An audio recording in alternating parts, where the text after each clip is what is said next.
It's the Brad and John Show. The Brad and John Show for Monday, TGIM, the 19th of January. How'd it get to be the 19th? Boy, time flies when you're having fun, doesn't it, John? I think so, yeah. I think there were 18 days previously. I think that's how we got to 19. Okay, now we have Minnesota. We have the protesters invading churches. Have you seen this crazy story? I heard it at the top of the hour. I mean, why wouldn't they, Brad? I mean, in the name of justice, how do you prove your point better than invading a church? Oh, man. That, to me, that's stepping across the line. You know what I'm saying? That's the line in the sand that you just don't cross. You know what I'm saying? Yeah, but I think the other thing is I think they were motivated by they heard a speech about the 3 Gs, and they thought it was guns, girls, and glory. And so they got like the order all mixed up. Brad, one of the situations I was thinking about Minneapolis yesterday, and I don't know the answer to this, but you pay more attention to this than do I. Has there been looting in Minneapolis? Like are savages breaking into shoe stores like local Foot Lockers and stealing shoes? Or has there not been looting up there? That hasn't happened yet, and you have to deal with the different types of people. Most of the people that are up there protesting are probably in their starting like in the 50-year-old bracket, and they have blue hair, and they're wearing their New Balance sneakers, and they are of, you can't... Of a certain age, right? Well, a certain sex or non-sex or gender fluidity. I see. So they're less... So you're saying there's not a lot of black males? Yeah, you said that. I didn't. I mean, I can say it. You can't. You said that. I didn't. The interesting part of this is, and I found this fascinating, one of the guys up there, I think he's an alderman or something like that, he is essentially trying to declare a no-go zone in what they call Little Mogadishu, which is essentially the heart of the Somali community. Now, if you know what's going on in Europe, this has gotten to be a big problem. Like in England, they have this problem in London where there's some areas that shall we say, the newcomers have taken over an area, and they essentially say, if you're white, stay out. Now, and they presume, what makes them think that white people want to go in a minority area? See, here's what I don't get. This is the type of, and I'm going to say this up front. This is the type of immigrants we don't need. Okay, if you come to this country, and it's interesting because of the fact that I play as a take up some space in some of the spot breaks. I play the 60-second version of Arnold Schwarzenegger when he's on The View talking about the job that immigrants should have, not necessarily the job, but the duty that immigrants have when they come to this country. Talking about they should not cause any problems. He talks his analogy, you've probably heard it before. He talks about when he goes to someone's house as a guest, he makes sure he doesn't mess anything up, and he always makes his bed when he gets up in the morning, and he doesn't cause any messes, and he essentially tries to be zero load on the guests, the people and he gives the same thing. And he talks about that when you come to this country, you need to pay back the country. Pay back the country for allowing you to become a citizen of this country. And the problem is, depending upon what research you've seen, I saw as high as 82%. But I've seen several reports. Matter of fact, there's a pretty interesting little video piece of in the Minneapolis, I guess it's in St. Paul, which is the capital, in St. Paul, of a congressional hearing where one of the, I don't know if they're called congressmen in Minnesota, because There's probably, yeah. Well, it's different up there because technically I don't know if you know this or not, it's not the Democratic Party. Do you know this about in Minnesota? Yeah, they have a special name. But what you're saying is it's the state legislature. Right, and he's so it's not Congress, it's the state legislature. He's quizzing this guy down. It's obviously a Republican guy, and he's asking him, what percentage of the Somali people in Minneapolis or Minnesota are on public welfare? And the numbers are staggering. It's like he goes through the whole thing. How many Somalis are on SNAP? And it's like, 68% of the population. So they come here to leech resources, and then they complain about their treatment. Yeah, exactly. And what this Nick Shirley, if you've watched the second video he has out,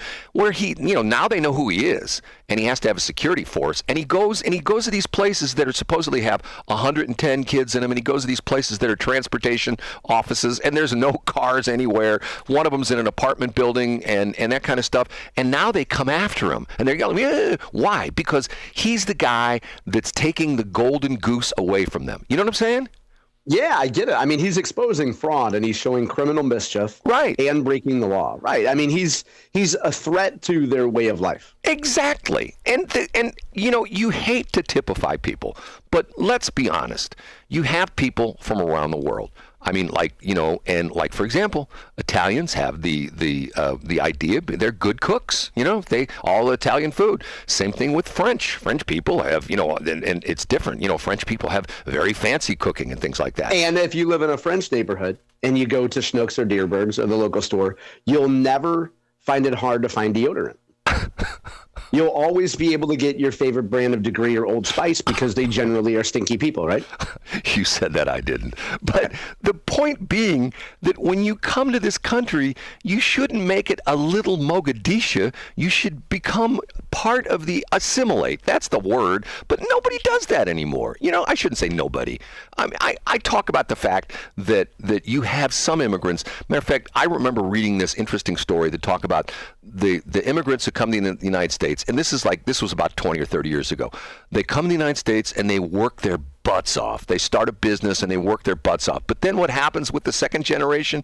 What happens with their kids? They get lazy, Brad. You should play a Gary V drop about that. They get lazy. Now, just the other day, on a local radio station, which I can't remember what I was listening to at the time, they interviewed a guy who runs some plant out in the middle of Kansas or something like that, where he has a lot of Mexican employees. And he talked about the fact that the longer the Mexican employees are there, the lazier they get. Because yeah, they get more like Americans. Exactly. They want to play an Xbox. That's what he said.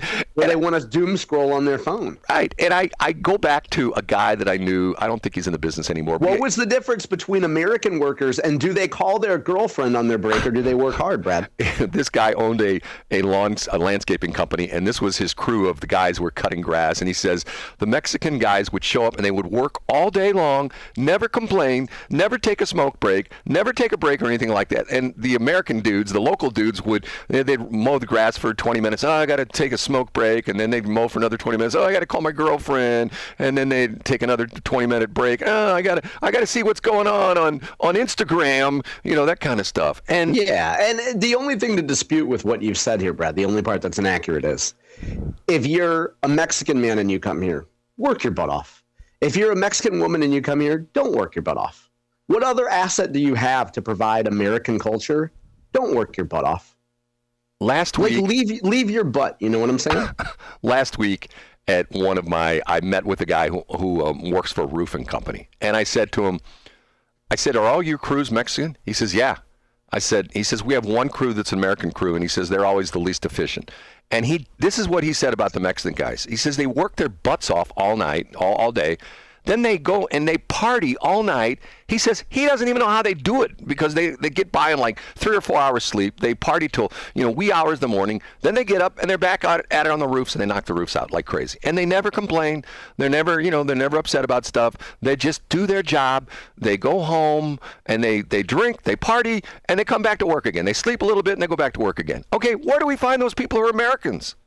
If you were at the campus of, say, Washington University today, you would be accused of the model minority meme, which is saying that Asians or Mexicans are intrinsically harder working than other immigrants, and therefore they deserve more respect, Brad. Now, I happen to agree with you, but just know that the model minority theme says you can't speak highly of one group of minorities and not others.